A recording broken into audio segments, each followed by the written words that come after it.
Hello everybody and welcome back to Icon UK.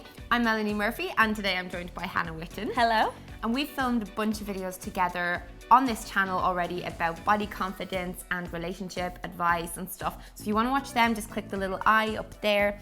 But today we are going to talk about sex because it is very important to stay informed, and we're going to explore this topic through a little quiz.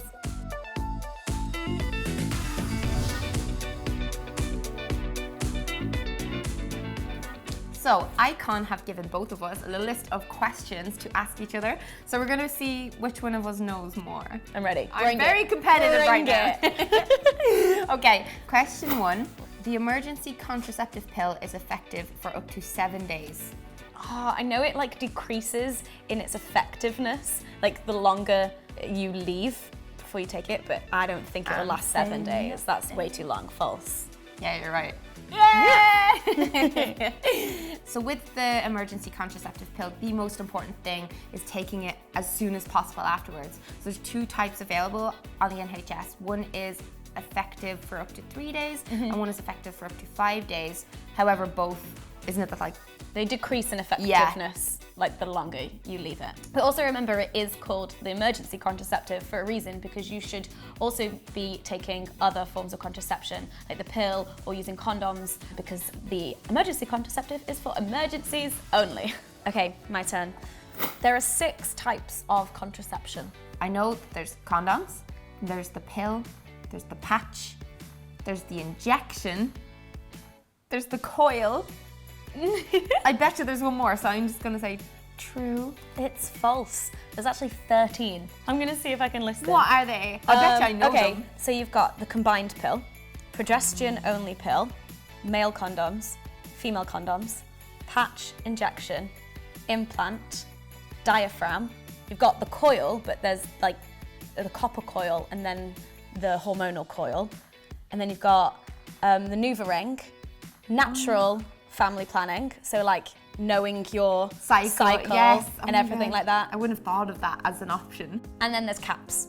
There's so many options, so you can choose one that's going to be right for you and it's going to fit with your needs and your lifestyle. Missing a period means you're pregnant. Oh, false. There's loads of reasons you can miss a period. Yes.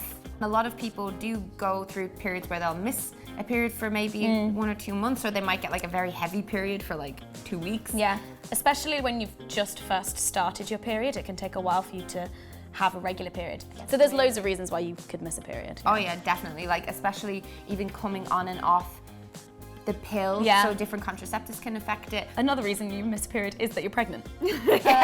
So if you are worried about it, just get it tested. Sperm can stay alive for up to 5 days.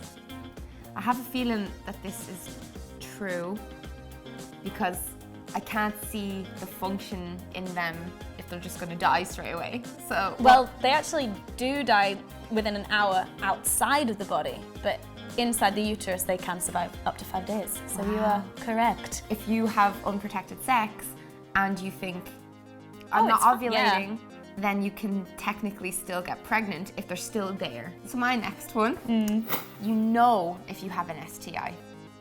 Oh, false. Yeah. Some of them don't have symptoms. Yes. Chlamydia is one of the most common STIs and that affects so many people, especially in universities. It's rampant, but that doesn't present any symptoms, but it can be very dangerous. Yeah, it can affect your fertility. If you have had unprotected sex, get yourself tested. And if you're sexually active, then test yourself regularly. Also, the only form of contraception that will protect you from STIs is condoms. Male condoms are 99% effective. I think it's 98%, so I'm going to say false. Correct, and it is 98%. Male condoms are 98% effective, but it's only 98% effective when used correctly. And that's the same for the pill and stuff as well. So you have to use it correctly, take it at the right time, make sure you haven't vomited it back up. Or been on antibiotics, which can interfere with it. Yeah. And with the condom, it's about putting it on properly and making sure it's the right way around. A lot of people don't put them on properly. Yeah. People don't know. And you should pinch the top of it as well, because you don't want any trapped air in there. So yeah, you got to make sure that it's all been done properly, and then you get the full effectiveness of it. You cannot get pregnant if you have a tampon in during sex. I'm gonna go false. Like, I reckon you can still get pregnant. Yeah, that's the right answer. It's not a form of contraceptive. Yeah. You can't use a tampon as contraceptive. Yeah, and even though you may be on your period, like, you can still get pregnant when you're on your period. Yes. True or false? All vaginas are symmetrical. That is no. correct. Like faces. Yeah, are not symmetrical. And all vaginas are different, and it's all good. Don't worry about it. So if that is something that you're worrying about, rest assured that it's completely normal if it's not symmetrical. Everyone bleeds when they first have sex. Oh, false. False, false, false. Yeah, you're right. Yeah. Some people do bleed when they first have sex. Many don't, because maybe their hymen has already broken, which is what the bleeding is usually associated with. But that can happen through loads of things, like sport or using a tampon. Yeah. And a lot of people worry about bleeding the first time they have sex, or the fact that it's going to hurt, but it doesn't necessarily hurt.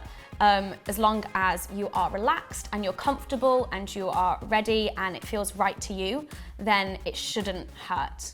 So it is okay if you bleed the first time you have sex. It's very normal for that to happen.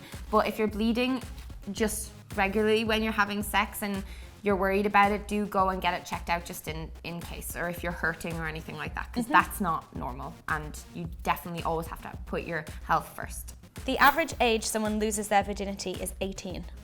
I think it's younger than that. You are correct. Yay! What is it? Yeah, 16? the average age in the UK, is 16, which is also the age of consent. If you are older than that and you still haven't lost your virginity, then don't worry, it's still completely normal. That age is an average, and you should do it when you feel ready and what works for you. So guys, that was our sex quiz, and Hannah clearly won because I got the question wrong about the contraception. Yeah. So clearly that will not protect you From losing. from losing. You still lost. Learning about sex and learning about your bodies is really important because it will help you have a safer and healthier sex life. If you have any other questions, know that you can always ask your GP. If you want to watch another video of me and Hannah, you can click right here, and we will catch you again. Bye.